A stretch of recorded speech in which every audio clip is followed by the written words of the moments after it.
Ancora nessuna richiesta di riscatto per padre Pierluigi Maccalli. Secondo la polizia del Niger, il sacerdote della SMA sarebbe vivo, colpito il suo impegno per la popolazione, conferma padre Armanino. Giro di boa per il piano quinquennale di Addinox. L'anno si chiude con un fatturato record. L'azienda si prepara a far partire la nuova linea di ricottura con possibili ulteriori risvolti occupazionali. Una messa di ringraziamento per il pellegrinaggio a Lourdes, esperienza unica e indimenticabile. Ieri sera al villaggio del ragazzo il vescovo ha rinnovato l'affidamento della diocesi a Maria. Prosegue il lavoro di recupero dei beni artistici e architettonici di Villa Durazzo. A Santa Margherita Ligure, nuova luce per la fontana, il Risseux, la panchina e la statua della Sibilla. 18 spettacoli in cartellone per l'8ª stagione al Teatro di Cicagna. La mongolfiera intraversata sulla Val Fontana Buona, il simbolo della rassegna che si aprirà il prossimo 7 ottobre. Facciamo canestro per Genova. Il mondo del basket vicino al capoluogo ligure, domenica grande basket al palazzetto di La Spezia con l'amichevole fra le squadre di Serie A di Pesaro e Sassari.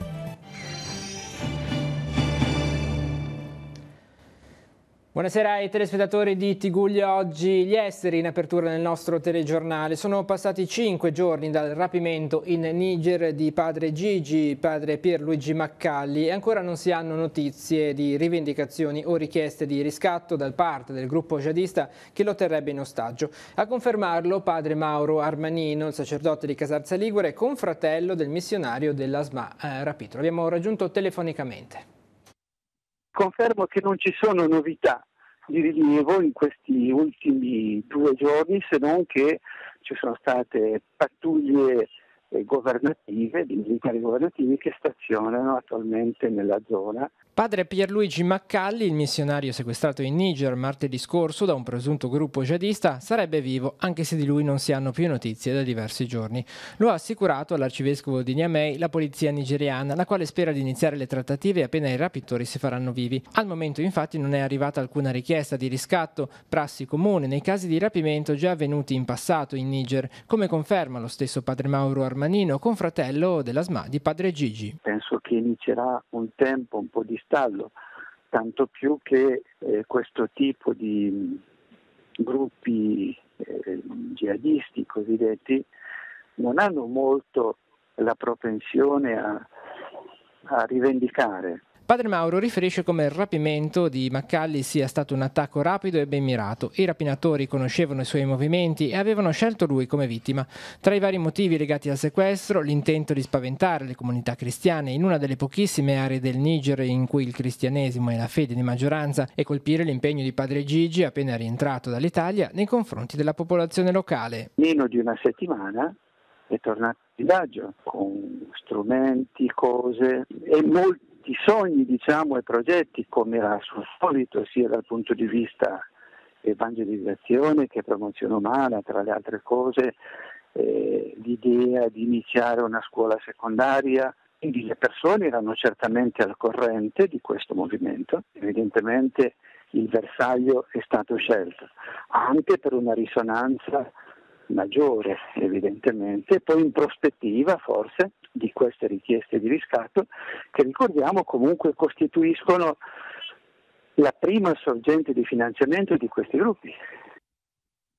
E prende il via domani mattina il viaggio apostolico di Papa Francesco in Lituania, Lettonia ed Estonia, che si concluderà il 25 di settembre. Telepace seguirà in diretta tutte le diverse tappe del viaggio sul canale 1, su Telepace 1 al canale 15. Domani la diretta inizierà alle 10:30 con la cerimonia di benvenuto all'aeroporto internazionale di Vilnius in Lituania alle 10:30. Alle 11:10 la visita al presidente e l'incontro con le autorità, la società civile e il corpo diplomatico che avverrà nel piazzale antistante il Palazzo Presidenziale. Alle 15:30 poi la visita al santuario Mater Misericordiae e alle 16:30 l'incontro con i giovani e la visita in cattedrale.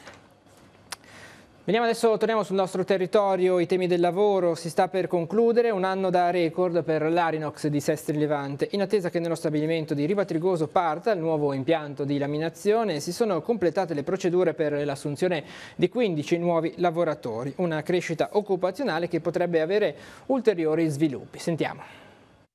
Siamo a metà del piano quinquennale, abbiamo terminato 2 anni fa la realizzazione del laminatoio, termineremo tra la fine di quest'anno e l'inizio del prossimo l'installazione della linea di ricottura numero 5, che sarà la prima al mondo a larghezza 1550 mm, e partirà a fine anno l'installazione della linea di taglio idonea a tagliare questo prodotto nuovo che stiamo lanciando sul mercato. Giro di boa per il piano quinquennale dell'Arinox di Sestri Levante, l'azienda del gruppo Arvedi che produce e commercializza laminati sottili ed extra sottili in acciaio inossidabile. A 2 anni e mezzo di distanza dalla presentazione del documento programmatico, che prevede in tutto oltre 55 milioni di investimento, il bilancio di metà percorso è sicuramente positivo, sia per il fatturato che per i risvolti occupazionali. Positivo per l'azienda perché chiuderà il 2018 con un ottimo risultato, il migliore dei suoi 30 anni di storia. Positivo per il territorio perché solamente quest'anno abbiamo assunto 15 unità, quindi siamo arrivati a 250 impiegati diretti in Arinox più qualche somministrato e più tutto l'indotto, che per il Tigullio penso siano numeri importanti. Una crescita occupazionale che potrebbe proseguire anche per il futuro. Sicuramente le linee che entreranno in funzione avranno bisogno di personale. Se il mercato continua a essere positivo e riusciamo a confermare le nostre quote di mercato o ad ampliarle come previsto nei nostri piani di investimento, ci potrebbero essere nuove assunzioni all'inizio del prossimo anno, di qualche unità, non saranno i 15 dell'anno passato, ma il trend è positivo. Una grande importanza verrà data dalle decisioni di Trump sulla 232. Nell'ultimo incontro con il Presidente della Comunità Europea è stato dichiarato che verranno rimosse questi dazi sull'acciaio e sull'alluminio. Ad oggi non ci sono stati ancora movimenti da questo punto di vista. Se effettivamente verranno rimossi ci sarà un'accelerazione anche alle assunzioni sul territorio. Andiamo alla cronaca, torna in vigore domani lo stato di grave pericolosità per gli incendi boschivi su tutto il territorio della Regione Liguria. Il provvedimento è stato adottato dalla Regione su indicazione della Direzione regionale dei Vigili del Fuoco alla luce delle condizioni meteo registrate in questi ultimi giorni che hanno determinato una maggiore secchezza della vegetazione nonché in considerazione delle temperature ancora elevate. Fino alla revoca del provvedimento è severamente vietato accendere qualsiasi tipo di fuoco per bruciare sterpaglie, usare fiamme, apparecchi elettrici e a motore nei boschi. E continua il lavoro dei Vigili del Fuoco di Genova impegnati da alcuni giorni nell'installazione dei sensori sulle parti del ponte Morandi non crollate per dare la possibilità di recuperare i beni delle abitazioni e delle aziende attualmente evacuate che sono presenti nella zona rossa. L'intervento dovrà concludersi nei prossimi giorni. Sono diversi gli ambiti sempre legati al crollo del ponte Morandi dove i Vigili del Fuoco stanno ad oggi effettuando diverse attività. Il NIAT, il nucleo investigativo antincendi, sta collaborando con i consulenti tecnici nominati dalla Procura della Repubblica per il repertamento, catalogazione e sistemazione nel capannone delle varie porzioni di ponte che hanno interesse tecnico giudiziario. Stiamo vedendo proprio le immagini. I topografi provvedono a georeferenziare i reperti prima della loro sistemazione nel magazzino. I piloti dei droni stanno realizzando le immagini aeree del sito e realizzano le mappe 3D dello scenario in cui si è verificata la catastrofe. E ancora la cronaca, attimi di paura ieri sera dopo le 20 sull'autostrada A12, poco prima del casello di Sestri Levante, il rimorchio di un tir che trasportava scooter ha preso fuoco all'altezza della località Novano nel comune di Casarza Ligure. L'autista accortosi delle fiamme è riuscito a portare il mezzo pesante fino ad una piazzola di sosta e a staccare la motrice per evitare che prendesse fuoco. Nel contempo sul posto sono arrivate le squadre, i Vigili del Fuoco di Chiavari e Sarzana che hanno iniziato a spegnere l'incendio che ha interessato anche una parte della vegetazione vicino. Durante le operazioni di spegnimento il traffico autostradale è rimasto temporaneamente bloccato. Sul posto anche gli uomini della polizia stradale. E questo pomeriggio i Vigili del Fuoco di Chiavari sono intervenuti a Vico Soprano, siamo in Alta Val d'Aveto nel comune di Rezzoaglio, per un incidente stradale. Una vettura per cause in via di accertamento è uscita fuori strada ed è precipitata nel bosco sottostante rimanendo in bilico su un lato. I pompieri, li vediamo giunti sul posto anche con l'elicottero Drago, hanno prima messo in sicurezza la vettura e successivamente hanno estratto il conducente, un uomo di 72 anni che era rimasto incastrato nell'abitacolo del veicolo ponendolo su una barella spinale. Dopo i primi soccorsi è stato trasportato in soccorso all'ospedale San Martino di Genova. Sul posto sono intervenuti anche i volontari della Croce Rossa di Santo Stefano d'Aveto. La pagina diocesana adesso, a poco più di una settimana dal rientro, i pellegrini che hanno partecipato al viaggio a Lourdes organizzato da Unitas si sono radunati al villaggio del Ragazzo per la Santa Messa di ringraziamento. Il vescovo Alberto Tanasini ha rinnovato l'atto di affidamento a Maria nel cammino diocesano. Comune il sentimento di grazie per questa esperienza unica e indimenticabile. Sentiamo. Com'è lo spirito dopo più di una settimana che si è concluso il pellegrinaggio a Lourdes? Lo spirito è molto alto e non tende a diminuire, anzi c'è proprio questa ricarica che noi tutti, che andiamo specialmente da tantissimi anni a Lourdes, ma anche per chi è stata la prima volta, questa ricarica uno pian piano durante l'anno la smaltisce, sembra proprio un po' una pila, no? E la smaltisce a favore, perché quello che noi riusciamo a rilasciare è proprio un'energia positiva. Lourdes ti rimane sempre, una volta che hai iniziato ad andarci non ne puoi fare a meno. Questo è il mio 13° pellegrinaggio che ho fatto e ha un richiamo che tutto l'inverno tu hai questo traguardo di arrivare a Lourdes il prima possibile per fare una settimana di serenità. Che cosa significa coltivare il seme del pellegrinaggio una volta tornati nella quotidianità? Portare Lourdes, come diceva Bernadette, la grotta, gli dicevano non ti manca la grotta, ma la grotta la porto io dentro, cioè tutto quello che vivi a Lourdes, poi certo poi lo vivi nel quotidiano, cerchi di viverlo con la fraternità, con l'unitarsi. È stato un bel pellegrinaggio, un pellegrinaggio che ci ha dato tanto, un pellegrinaggio in cui, come ha detto il nostro vescovo, abbiamo affidato a Maria la nostra diocesi. La nostra è una diocesi mariana, abbiamo la Madonna dell'Orto e la Madonna di Montallegro e quindi Maria è proprio dentro di noi, dentro ai chiavaresi, ai rapallini e a tutti gli abitanti della nostra diocesi. Siamo tornati contenti e riconoscenti a Maria per i frutti che ogni giorno dà la nostra diocesi. È una diocesi piccola ma che è viva con tante realtà, tante associazioni e tanti seminaristi a cui auguro, adesso incomincia l'anno dei nostri seminaristi appunto, e quindi auguro un buon anno, un buon inizio di un cammino nel Signore e in Maria.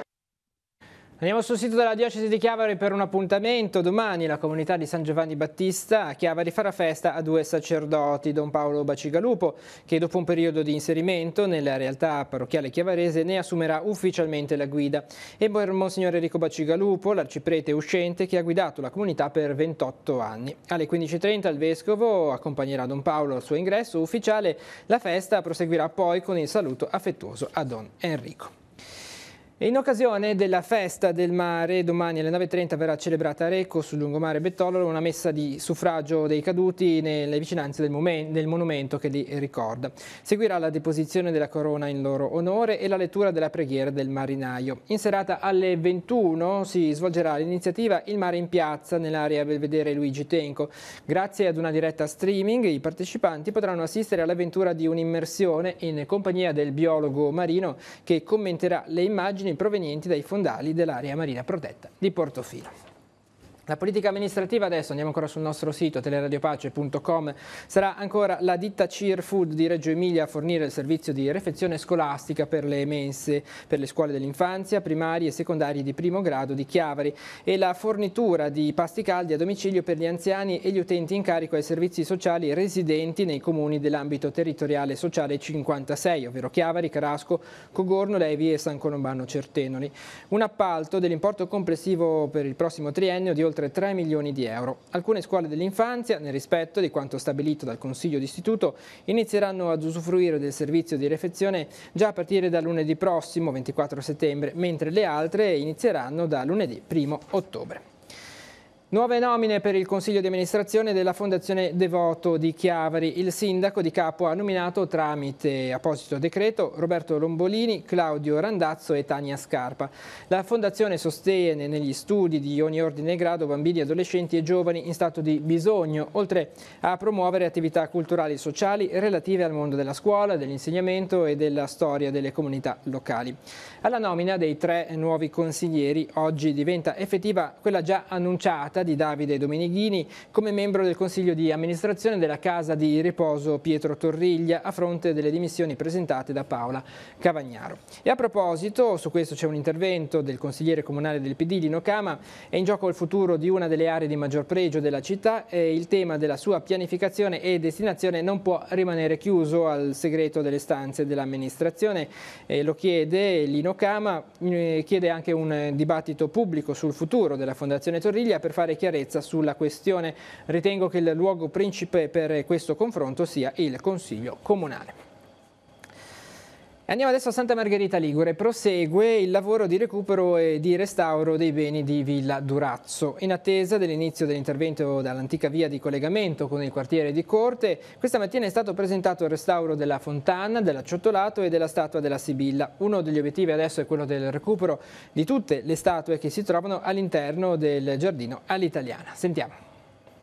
Sono tornati all'originario splendore alcuni degli scorci e degli angoli più belli di Villa Durazzo a Santa Margherita Ligure, la fontana e la vicina panchina, il Rissò e la statua della Sibilla. In attesa di vedere concluso il recupero del percorso a mare della dimora del 1678, antica via di collegamento con il quartiere di Corte e l'antico castello cinquecentesco, e dopo il recupero effettuato già quest'estate con l'apertura al pubblico delle gallerie anti-bombardamento della Seconda Guerra Mondiale, una terza quella più ampia e in fase di recupero, questa mattina sono stati presentati gli ultimi lavori effettuati. Qui a Villa Durazzo a Santa Margherita oggi abbiamo condiviso l'emozione umana ma anche tecnica, i progressi raggiunti nel restauro della fontana alle mie spalle, della panchina, della panca che era in una condizione di lettura assolutamente nascosta e oggi recuperata, poi il famoso Rissò di San Francesco e per finire la statua della Sibilla, una statua importantissima settecentesca. Poi abbiamo ancora parlato dei cancelli di Villa Durazzo, due bellissimi cancelli in ferro battuto molto preziosi che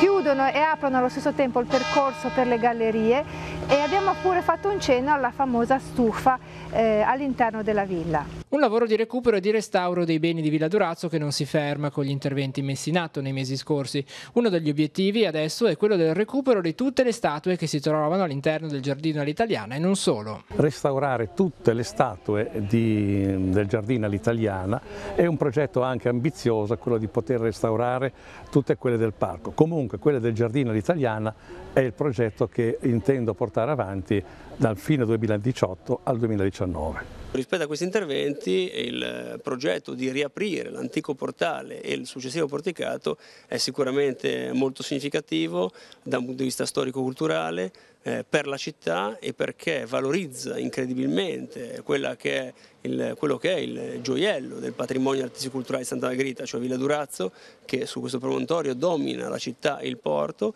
e avere la possibilità di usufruirla accedendo alla fronte mare è sicuramente un plusvalore incredibile rispetto a quello che fino ad oggi si è potuto fare.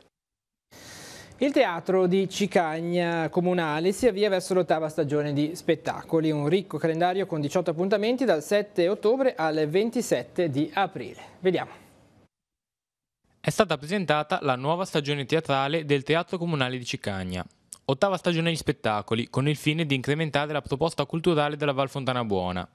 18 spettacoli che attraversano generi diversi: prosa, pis dialettale, spettacoli musicali e cabaret. Mi fa piacere dire che la programmazione l'anno scorso è andata molto bene, abbiamo incrementato l'utenza e quindi quest'anno i nostri utenti sono premiati con nuove compagnie e inoltre abbiamo inserito anche la domenica per la prosa. Non tutti gli spettacoli di prosa saranno la domenica, però ne abbiamo inserite 3 di domenica perché abbiamo visto che la domenica è più accessibile per tutti, quindi gli spettacoli saranno alle 16 del pomeriggio. Sarà il domenica 7 ottobre il primo spettacolo con la compagnia Artemis Levante che mette in scena la commedia Non è il solito vizietto. Il Teatro di Cicagna è stato inserito anche quest'anno all'interno del circuito dei teatri di Genova. Intanto una nota di prestigio perché insomma, è come affermare che il valore di questo teatro. Poi una serie di iniziative, intanto la novità di quest'anno è il fatto che chi è abbonato in un teatro del circuito ha automaticamente il biglietto ridotto per qualsiasi spettacolo degli altri teatri di cui non è abbonato. e quindi questa è un'iniziativa molto interessante. Poi far parte del circuito Genova Teatro vuol dire anche essere inserito nel sito di Genova Teatro, quindi avere la promozione degli spettacoli, insomma, un nome che gira e avvalorare la propria connotazione. Ancora cronaca sul sito di ANSA Liguria, anche se adibito a deposito agricolo al manufatto scoperto dal nucleo dei carabinieri forestali in località Ronco a Rapallo non era autorizzato. Per questo motivo sono scattate le denunce per 4 persone. L'immobile era di tutto rispetto con fondazioni in cemento e relativi muri di contenimento, chiusura perimetrale e copertura in pannelli zincati. Forse i 4 pensavano di passare inosservati considerando il vicino cantiere per la costruzione del nuovo depuratore di Rapallo. Invece i carabinieri hanno individuato il manufatto che non era autorizzato né dal comune e neppure dalla sovrintendenza, visto che la zona è soggetta a vincoli ambientali. E un giovane di 17 anni, residente nella provincia di Milano, è stato arrestato dai carabinieri di Cicagna, che hanno dato esecuzione di un'ordinanza di custodia cautelare emessa lo scorso aprile dal Tribunale dei minori di Milano. Il giovane, responsabile del reato di maltrattamenti in famiglia, dovrà scontare il provvedimento in una comunità terapeutica riabilitativa per minori del comune di Orero, in Val Fontanabuona, dove lo stesso peraltro già si trovava. Ed è stato un anniversario davvero speciale, quello festeggiato nei giorni scorsi a Montemoggio. Nella piccola comunità del comune di Borzonasca, sulla strada per il Passo del Bocco, 60 anni fa si unirono in matrimonio 12 sposi, 6 componenti della famiglia Costa, 4 fratelli e 2 sorelle con i rispettivi fidanzati e fidanzate. Un evento che ebbe una risonanza nazionale già allora, il 18 settembre del 1958. Martedì scorso 2 coppie hanno rinnovato le loro promesse nuziali nella piccola chiesetta. Anna e Luigi Chiesa e Carmelina e Lorenzo Costa, gli unici ad aver festeggiato le nozze di diamante, circondati dall'affetto di figli, nipoti, pronipoti, tanti parenti e amici. La Santa Messa è stata celebrata da Don Mauro Gandolfo, che ha ricordato l'amore semplice e vero che ha sempre accompagnato la loro vita. Erano presenti anche Don Matteo Benetti, Don Stefano Traini, Don Federico Tavella. Tra le autorità anche il sindaco di Borzonasca, Giuseppino Maschio, che scherzosamente ha ceduto la fascia tricolore per una foto ricordo a Lorenzo Costa. La festa è proseguita insieme sul piazzale, dove non sono mancati i ricordi gioiosi e i momenti scherzosi, e ovviamente agli sposi vanno le felicitazioni anche da parte di tutto lo staff di Telepace. Genova nel cuore, facciamo canestro per Genova, questo è lo slogan che il mondo del basket intende stare vicino al capoluogo ligure. Domenica prossima alle 18 la solidarietà e il grande basket si incontreranno al Palazzetto dello Sport di La Spezia con la partita amichevole fra Vittoria Libertas Pesaro e Dinamo Banco di Sardegna Sassari, 2 formazioni di Serie A di basket in Liguria che devolveranno l'intero incasso agli sfollati per il crollo del ponte Morandi di Genova. Vediamo. Grande basket, direi un binomio vincente per ricordare e aiutare quella che è una grande tragedia che ha colpito tutti i cittadini liguri, ma in particolare i cittadini genovesi. Lo fa la città della Spezia con una grande partita domenica 23 alle ore 18 al Palamariotti fra 2 delle società più importanti del campionato di A1 di basket, che inizierà immagino fra poche settimane e che quindi, come dire, darà avvio anche al precampionato, che è un'altra delle fasi fondamentali. Ringrazio dai presidenti delle 2 società, della ovviamente organizzazione anche del CONI e della Federazione Basket, che hanno voluto e fortemente creduto in questo evento, che sarà, immagino, spero anche un evento molto partecipato. Come mai proprio una squadra di Pesaro e una di Sassari? Lo sport, soprattutto in momenti di difficoltà, la parola solidarietà e la parola d'ordine. Devo dire che la pallacanestro nella nostra realtà in Liguria e a livello nazionale è molto presente, e devo dire che ci ha fatto veramente piacere sapere che 2 squadre così importanti dalla A1 avessero organizzato questo evento nella nostra regione, proprio per sostenere e aiutare le famiglie sfollate di Genova a seguito del tragico evento del 14 agosto. 2 importanti società sportive per Genova. Sì, senz'altro la disponibilità di Vittorio Libertas Pesaro col presidente Ario Costa e di Dinamo Banco di Sardegna Sassari col presidente Stefano Sardara sono molto significative per noi. La partita di domenica sarà amichevole fino a un certo punto, nel senso che ormai il campionato è imminente e quindi le squadre saranno ormai al completo e quindi prossime all'avvio della stagione anche agonistica nei campionati, nelle coppe europee Sassari. Quindi quello che sarà, oltre che un'occasione per testimoniare la vicinanza a Genova, anche un grande evento di carattere sportivo agonistico. e l'obiettivo ovviamente è di riempire il Palamariotti esaurendo negli ordini di posti, la prevendita sarà andando a gonfie vele e quindi affrettatevi per essere presenti a un grande evento sportivo e di solidarietà. Per il calcio, la Lega Pro ha disposto la sospensione delle partite della Virtus Entella sino a data da determinarsi. La decisione è conseguente alla pronuncia di mercoledì scorso del Collegio di Garanzia del CONI, secondo cui la sanzione disciplinare all'Associazione Calcio Cesena dovrebbe essere applicabile alla stagione scorsa, 2017-2018, motivo per il quale la società romagnola avrebbe concluso il campionato in una posizione in classifica inferiore a quella dell'Entella, la quale automaticamente non avrebbe dovuto retrocedere. Di ieri la richiesta accolta della società biancoceleste di sospendere le competizioni sportive e del campionato in corso in attesa dei provvedimenti successivi da parte della FIGC e della Lega Calcio di Serie B. Adesso nella nostra scheda gli appuntamenti in agenda per domani.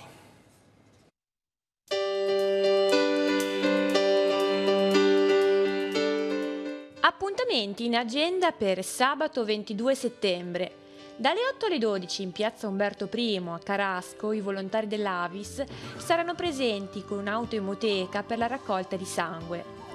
Il Centro Culturale Lascito Cuneo di Calvari e la Proloco di San Colombano Certenoli hanno organizzato un'escursione al Passo del Dente. L'appuntamento è alle 8:45 al Passo di Romaggi.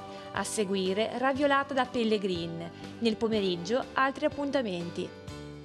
Sport, ci sono anch'io. L'Open Day su sport e disabilità si terrà a Chiavari a partire dalle 9 al porto turistico con la dimostrazione e prova pratica di vela e voga a cura della Lega Navale Italiana. In occasione della 25esima giornata mondiale dell'Alzheimer, l'associazione AIMA ha organizzato a partire dalle 9:30 a Villa Quairolo a Rapallo un incontro informativo a cura di professionisti del settore e rivolto a tutti i cittadini. Open Day di robotica promosso da YLab e dalla scuola di robotica si terrà dalle 10 alle 13 nella sede di YLab in via Gaiardo a Chiavari.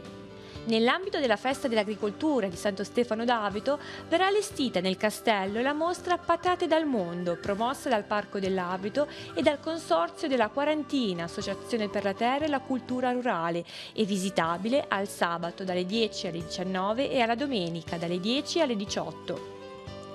Alle 11 al campo sportivo Torbella di Genova si disputerà una partita di calcio tra la squadra dei Vigili del Fuoco e la vecchia Rivarolese, all'insegna della solidarietà.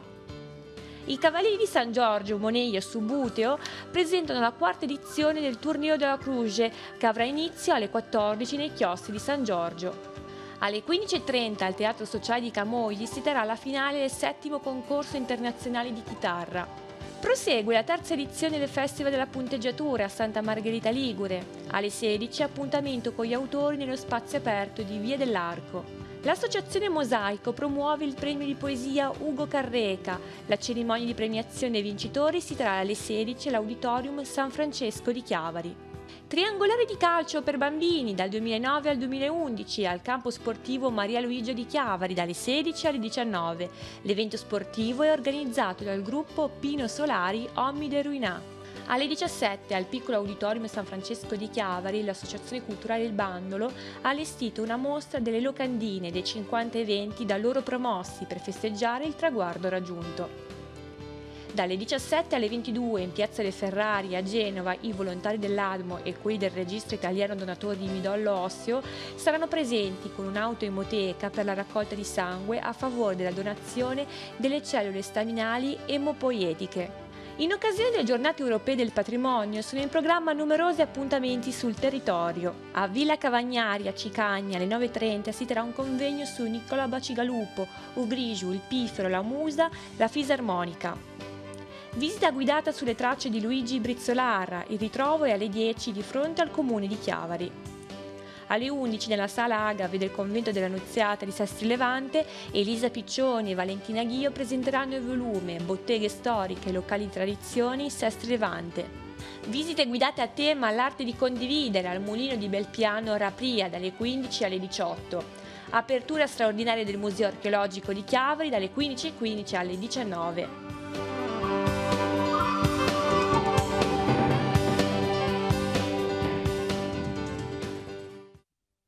Con l'agenda di Telepace si conclude questa edizione di TG Gulli oggi. L'informazione torna domani mattina alle 12:45 con la prima edizione del TG13. Grazie per essere stati con noi, buon proseguimento di serata.